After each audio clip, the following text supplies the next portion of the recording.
Hi, I'm Kent. And I'm Anna. And this is Film and Family. If you're ready to take your film career to the next level without sacrificing a healthy and satisfying personal life, you're in the right place. Hit subscribe to never miss an episode. Let's jump right in.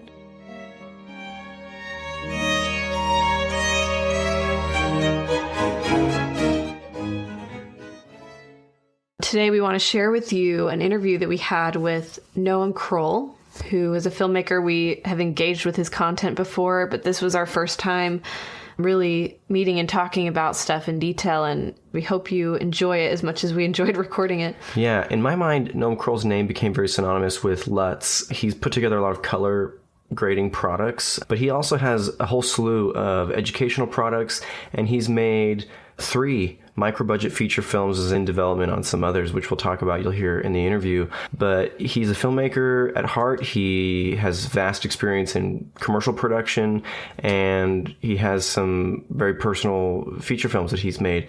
And so he also is a dad. Yeah, he has a family. He has one of the best email newsletters that you can subscribe to. It's really one of the best that I've ever found. And so I think you'll find that it's a real treat. We go into some details about his family life and some of those experiences and how becoming a dad as well as having a family has affected his professional life as well as his identity as a creative person. And he also goes into a lot of details about funding and distributing his own films and what the purpose of micro-budget filmmaking really is and what it isn't. And we cover a lot more of those topics. He's a very thoughtful guy. He's someone that I see as a thought leader in the film industry, kind of thinking beyond what is traditional and being very creative in how he approaches his career. So with that being said, you're in for a treat. Yeah, you're in for a treat. Well, welcome to the show, Noam. Thanks so much for agreeing to join with us and spend some time answering some questions and getting to know each other a little better. Yeah, we wanted to start by... Sure, I'm happy to be here. Sorry. We just wanted to start by having you introduce yourself to our listeners who may not be familiar with you or your work. What would you want them to know?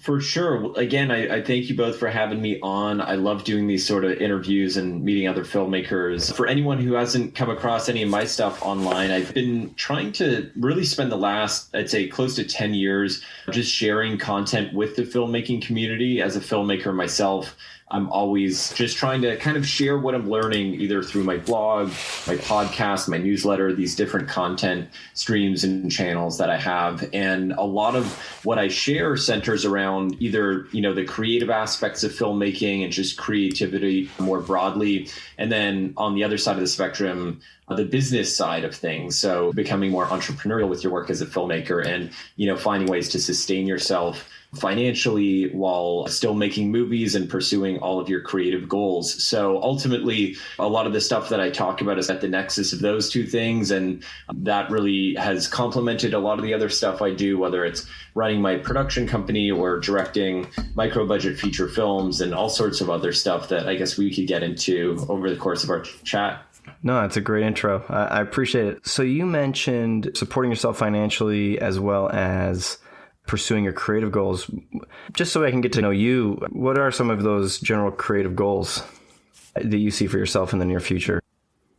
Yeah, I think it's always just been about taking the next step with each film, trying to learn something from whatever I'd done on the last movie, on the last project, do it a little bit better or maybe a little bit bigger depending on the project. So for me, it's all about just, taking these incremental steps and really enjoying the process. If I've learned anything, that's the whole secret ingredient to filmmaking or to anything creative is just enjoy the process, because the outcome is rarely, if ever, as good as you think it'll be.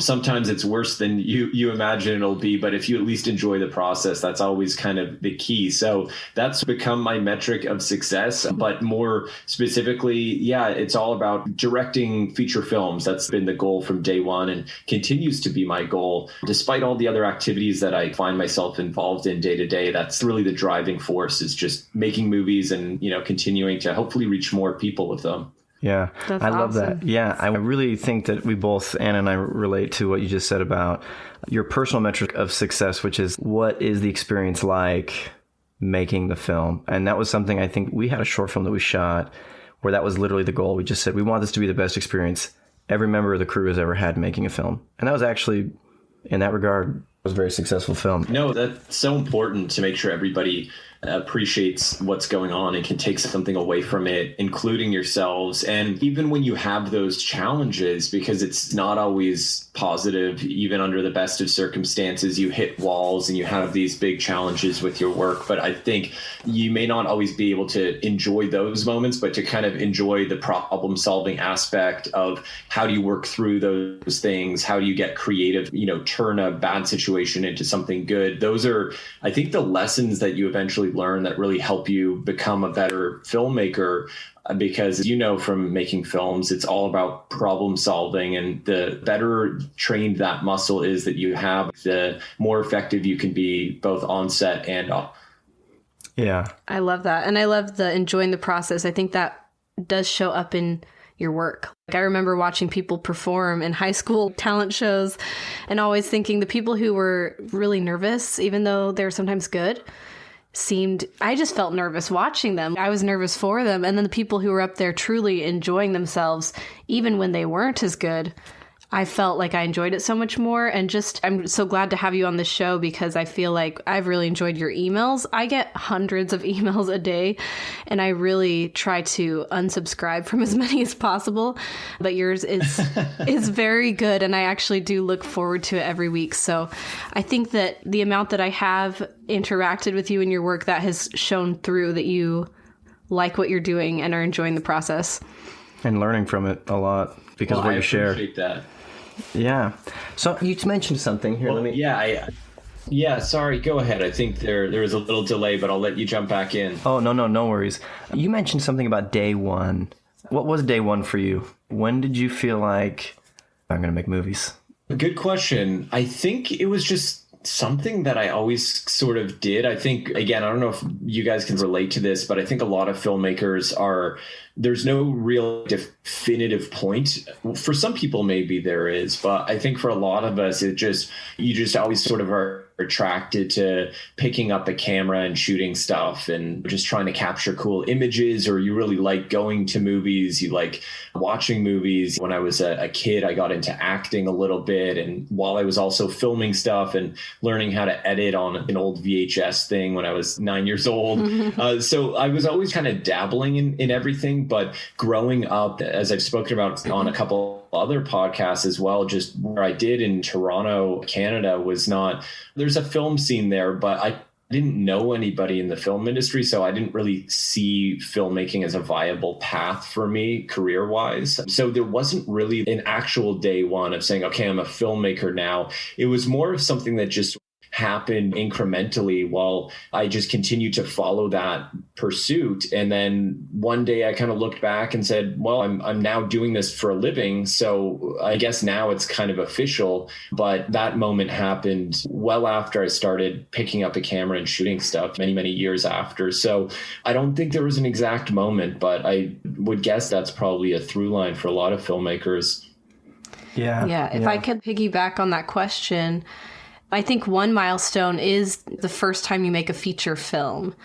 I'm curious what that experience was like for you, and specifically what was challenging about it when you made your first feature. Well, I can tell you two different scenarios, because the first feature that I've actually released is this film called Shadows on the Road that I made a couple of years ago. But I had actually shot and edited and finished an entire feature several years before that, and took it to a couple festivals, but I never released it. Just because at the time, this is going back to 2011, I think 2011, yeah. And it wasn't really the same landscape in terms of self-distribution or any of that sort of thing. And I didn't know the first thing about selling a film or what have you. So it was really, that movie was sort of my film school. And I think that the reason that I made that film was to learn. I've always been somebody who I learned by doing. That's why I love micro budget filmmaking, because you're not waiting for 5 or 10 years to raise millions of dollars to maybe make a movie that might happen or might not. You're making a movie right now. And even if that movie is flawed or it's not perfect, you're still 10 steps ahead of where you were before. And then you make your next movie. And again, for me, it's all about that incremental progress. So for me, that was always the incentive. If I learned anything from this very first film that I made, it was just, I guess, how much work goes into a film and how much of it is really luck. And it's so funny to say that because, as you know, if you follow my newsletter, I'm always writing about the practicalities of making films and the logistics. And there's all this stuff that you can control. But then some of it is just kind of up to fate. Who's available as an actor when you're shooting? Who's going to be on your crew? And is everybody going to click well together? And all those things. So every film, it's such a cliche, but people always say every movie that gets finished, it's like a miracle when it gets done because there's so many things that could go off the rails. So if you just make a movie and it's completed and you're somewhat happy with the finished product at an early stage in your career, that I think is something to be very happy about. And, on the other feature, Shadows on the Road, which I actually released, I learned so many lessons on that, certainly more than the other movie. But the biggest being that I have to take my own health and mental health into account when I'm making the film. And that's, again, something I've spoken about before on another podcast, but I overstressed myself, overworked myself on that film and really kind of paid the price after we finished production. And it took me a long time to get my head back into the game creatively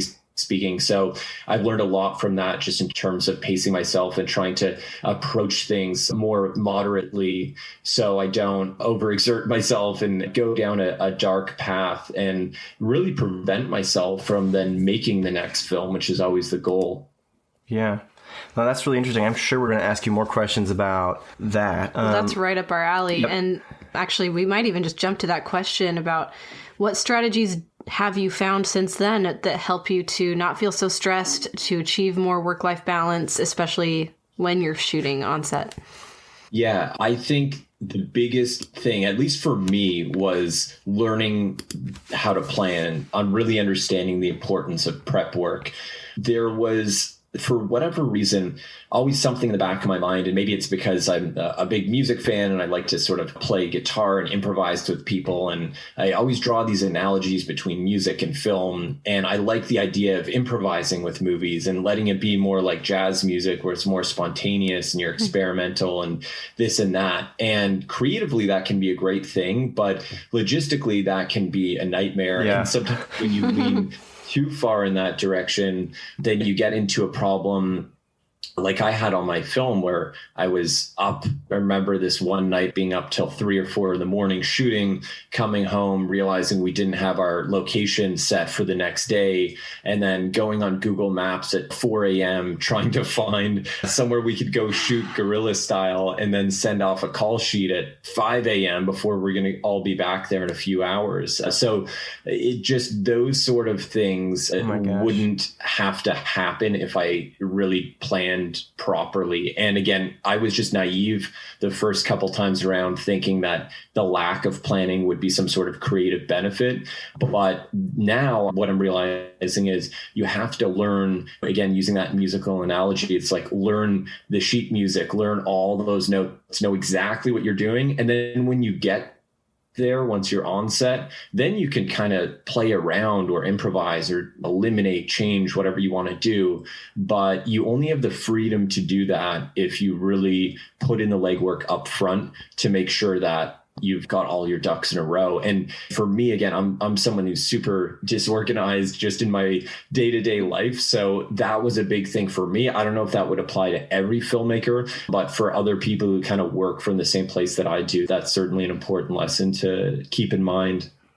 Yeah, we've had this conversation even just recently. I think we've talked about this whole concept of adequate preparation, because you can't prepare for everything. If you've prepared adequately, then those changes can feel very comfortable. Something might happen that you're not technically or specifically prepared for, but I can't even tell you how many DGA interviews and famous directors and just so many people have made that same comment. So I think it's a lesson worth heeding. And I love the music analogy. That's really good, because that is what you can control. There is a certain degree. Maybe when you're performing in a recital, there could be something that happens in the recital hall that you're not expecting, but if you know the music, that's a pretty good jumping off point. Yeah. Exactly. And there will always be those things, as Ken alluded to as well, that you, no matter how much you plan, you're going to get thrown a curveball or two here or there, but then at least you have the resources and sort of the mental energy and faculties to deal with those curveballs when you're not dealing with 10 other things that could have been avoided. So it's almost like damage control. So just going into it knowing there will be issues, anything that we could tie up beforehand, anything that might be a potential issue, just deal with it now in pre-production when it doesn't cost you any money to do it. It really doesn't cost you anything other than a bit of time to think through the problem and solve the solution in whatever way you need to. And then when you get to set, you can hopefully have a little bit more fun on the day. Yeah. It's almost like you have a budget of what your brain can handle, an amount of focus that you can spend in a day. And I think if there's a lot of things you didn't plan for, even just little decisions that you're having to make, you can make them, but you're spending focus on that. And you might want to reserve that focus for the most important things. Yeah, the most creative. So you're not elements. spent before the day is through. Yeah, absolutely. Well, I want to pull back and ask you another question that's almost more of an introductory question. I actually want to ask you about I know you're married. Is that right? So talk to me about your family situation. This is Film and Family. So I just wanted to get a little bit of just getting to know you. What kind of family background do you come from? And what's your life look like now? Just because I want to get that kind of a picture. Yeah, it's actually a great question. And I don't think anyone's ever asked me about that aspect. But now having my first kid, he's a year and a half, almost exactly. Awesome. Congrats. And I can see from your photo here on Zoom, you guys have a few of your own. It's crazy, balancing work and family during the time that we're in right now, let alone as a filmmaker. It's certainly a challenge. My background was pretty traditional with my family. They grew up with two professional parents. They work not in anything film related or what have you. So they always had more traditional hours, I would say. But the one thing growing up that I recognized, and more so probably from my mom's side, she's a speech therapist, but she would see clients at home. She had a home practice. So I got used to the idea that, you can work from home if you want to and have kids and, balance both. And the lines can be maybe blurred a little bit in terms of like your home life and your working life. And that worked for us growing up. They were in a 9-to-5 job and whatever. So I think as I got older and started eventually having a family now of my own, I think that wiring was sort of already there where I knew I'm certainly not opposed to like continuing to work from home with having a kid. And this is pre-COVID. So when COVID hit and everybody had to be at home, in a sense, I felt like at least I'm kind of a step ahead already because I've been doing that. I've already seen that from growing up as being something that could be totally normal and functional. But as a filmmaker, I think the challenging thing is that when you're trying to develop a film or make a film, it's so all-consuming. Yeah. And most of us already have the issue of trying to find enough time and resources to make our films while we're also just trying to pay our bills. Even if you're just, a single person living by yourself in an apartment, you still have your bills, your overhead, your day job, whatever it is that you're juggling. So then add to that, then the family component, having a child as well, then it definitely changes things, and I if you want, I could go into how perhaps more specifically how it's changed my day-to-day workflow and things like that. But I'll say in short that it wasn't in the first few months so easy, but at this point, I'm probably actually more productive than I've ever been, which might seem counterintuitive, considering that, we have this toddler running around in diapers now. Okay, well, so I'm going to follow that right up and say,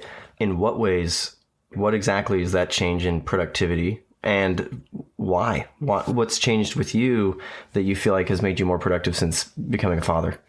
I think two things. I think one aspect of it is sort of the philosophical change. I think as soon as I had a kid, it becomes all about the kid. Everything you do, every decision you make, including, let's say, on the business side of things, you're looking out for, like keeping a roof over your kid's head and wanting to make sure that you're putting money away in educational savings and all these things I hadn't thought about before. But in a way that it just created this new motivation to double down on what I was doing that was working and continue to hopefully earn more revenue through my business and grow my business more aggressively and look for ways that I could grow my business where it would grow, but I wouldn't be as inextricably tied to it. So I could find a win-win where maybe I could actually step back a little bit from my role, but not have to necessarily cut my own paycheck to myself, but rather build a system that could take my place in some regard. So that was sort of like the philosophical end of it. And then the practical end of it just came down to honestly giving myself or really making sure that I approached my time more strategically. Mm-hmm. I'm somebody, whether it was a creative thing or a business endeavor, before having a kid, I would get a lot done. I wouldn't say I was not productive, but I could have very unproductive moments. And sometimes those moments might be a day or even a week where I just wasn't on my A game. You know, if I didn't feel like writing the page that day, I could kind of say, well, I'll do it tomorrow. And tomorrow was another fresh day where I could do as much as I wanted. But now I don't know if when I wake up tomorrow, if we have to take the baby into the doctor because, you know, something came up or this, or there's so much more that's unpredictable now. So when I have a window of time, even if it's 2 hours where I know I have that 2 hours, there's no sitting around procrastinating or waiting to the same degree anymore. It's just, you know, there's no time to even think about not doing it. I just get to work. And I'd say I'm probably spending fewer hours actually working these days, but I'm getting a lot more done and I'm seeing the results in different ways. So, I mean, I was certainly afraid before having a kid that, you know, I was excited, but on the other hand, I was very scared that I wouldn't be as productive as I had been before, but it's really been quite the opposite. Yeah, I can't say how much that speaks to us because the paradigm, I think, across the board is exactly what you're saying. We are stuck in this hourly paradigm, you know, and we're like, oh, this many hours equals more stuff done. And it's not really true. I think to your point, when your whole frame of mind changes, then suddenly it really isn't about how many hours you're spending. It's about how much focus you're spending and how much time, and you can actually push a lot more. And I feel the same as you, actually. Yeah. Well, if you think of people who have, you know, just a regular 9-to-5 corporate job, I work with a lot of people that are in that capacity through my production company, Creative Rebellion, because we do a lot of commercials and corporate videos and things like that.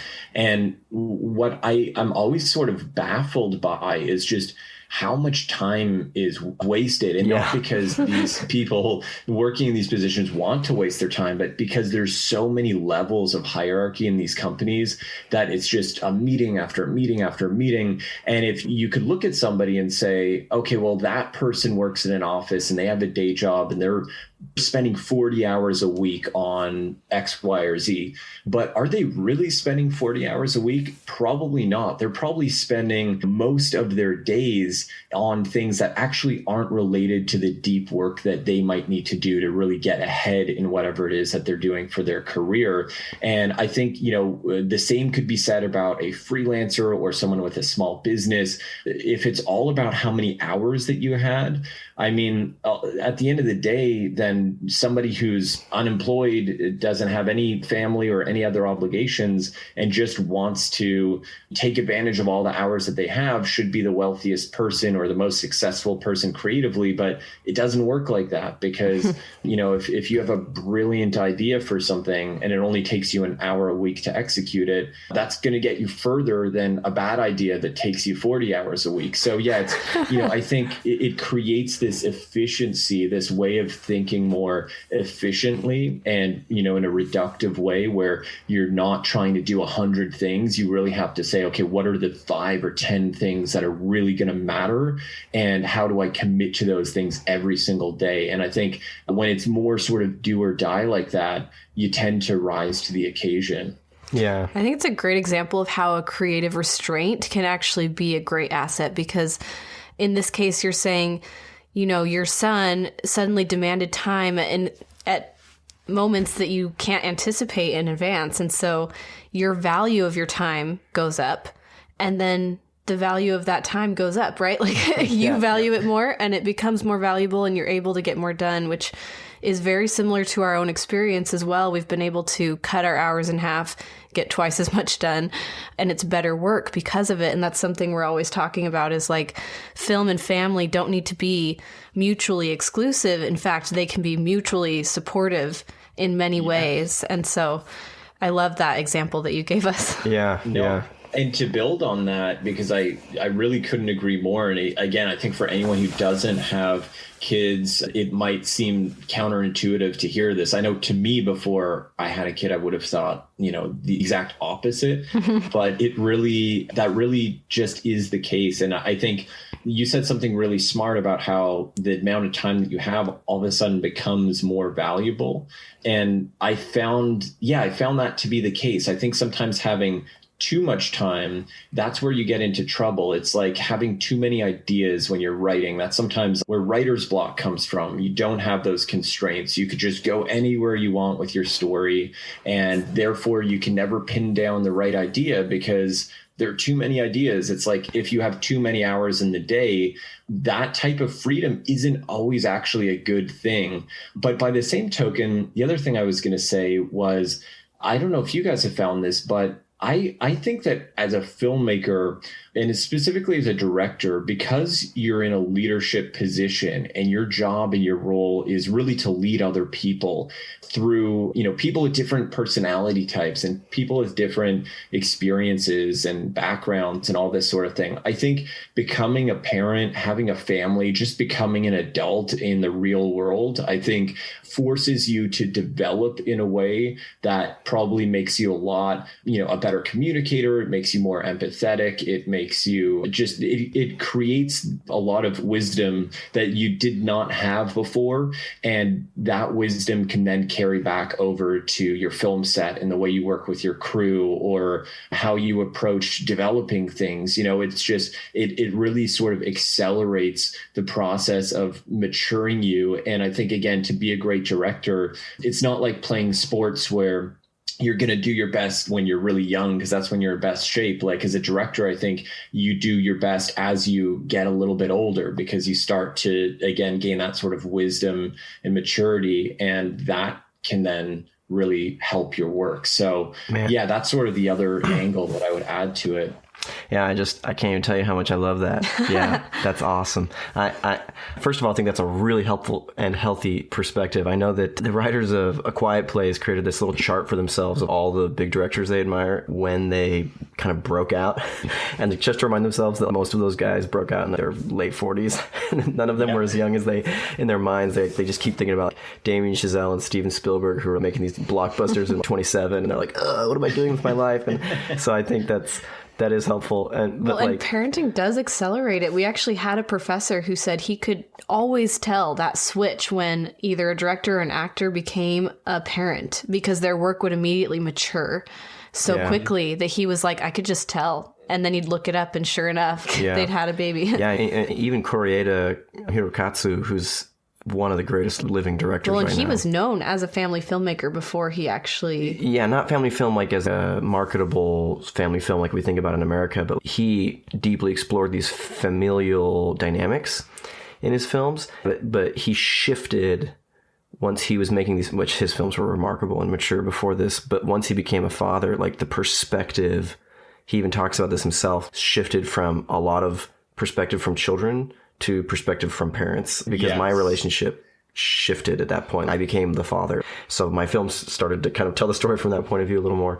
Yeah. Which I thought was interesting. How even just as a viewer now, how much it changes. Like you said, you're not looking at it from the perspective of a kid. It's all of a sudden it's, if I see a trailer for a film, there's a kid that gets kidnapped or something. And, it's, oh my God, now it hits me in this totally different way that I couldn't have really fully appreciated before. So it really affects you. But I think it goes both ways too. I think being a creative person, just as, being a family person sort of helps you creatively. I think being a creative person helps you in your family life in the sense that, and I think it was Robert Rodriguez actually that I heard say this once in an interview a couple years ago, but he was just talking about using creativity in his day-to-day life in any scenario. Like, okay, my kids are hungry and I have to make them dinner, but they don't want to eat anything healthy. So what's a creative way to make their, the healthy food taste good, or make it fun for them to eat, or whatever it may be. And being a parent, just as much as being a filmmaker, is all about that creative problem solving. So I think, creativity is as we all know, that will just keep giving. The more you take from it, the more it's replenished. And so when you're working in a creative capacity as a director, then you could come back and you could figure out, okay, how do I get through some of these maybe little challenges at home using my same creative faculties? I think that it can really be a complementary relationship in that sense as well. I feel like pounding some pulpits right now, man. This is good stuff. I'm reminded of an episode in film school where Anna and I both were parents while we were both still in film school, which was, we had our first kid while we were both still in school. And I was in a sort of an advanced directing class. It was a really small class, about 10 people, and she had to come into the same computer lab where the class was held and finish up a project, and this professor knew her really well, so he was like, yeah, come on in. So she sticks our son on this swivel chair. This is way in the back. None of us are looking at her. And she takes her jacket and takes the sleeves and sort of ties them around him onto this chair like he was like a seatbelt or something. Was he 8 months old even? Not no, even 6 he was months? At least one. Was he one? Yeah. I don't know how old he was. And you kind of, tied it around him like a seatbelt. And then she sat here on this computer typing with her left leg, moving this swivel chair back and forth just to keep him appeased, trying to stay as quiet as possible in the back of this room of 10 people that are carefully assessing homework assignments up on this big screen where we're just getting ripped apart by this professor. And in the middle of what he's saying, he kind of stops and kind of looks at Anna and points his finger toward her for all of us to see, because she's got her back turned to us, and he's like, hey, look at that right there. And he goes, look at that visual. Look at the character and the story and everything you can get if you were to just shoot a 10-second shot of that right there. He's like, you can just see this whole portrait of everything. Anyway, so I just really appreciate what you're saying about how that creative capacity and faculty kind of just gets married and infused onto both sides of your life that way. But totally. I can visualize that vividly. Not in the exact same swivel chair, but in my own way. I've had that multitasking moment, and my wife more than myself certainly would, you take a picture at any given moment in that first year, and it would probably resemble something like what you just described. Yes. So I hear you. Oh, that's really great. Thank you for joining us today. If you like what you're learning on the podcast, the best compliment you can give us, as you know, is always a referral or a 5-star review. And when you're ready and you want to take these tools deeper to the next level, we encourage you to check out the Film and Family Program, where you will start out by getting private coaching on your specific goals with a guarantee that you'll be able to get one of the results that you want by the end of that coaching, and ongoing support for life within the group with group coaching as well as courses as we develop them. And you'll be able to participate in all of that for a very good price, which you can check out on our website. It's invisiblemansion.com. We'll see you next time. Bye. Bye.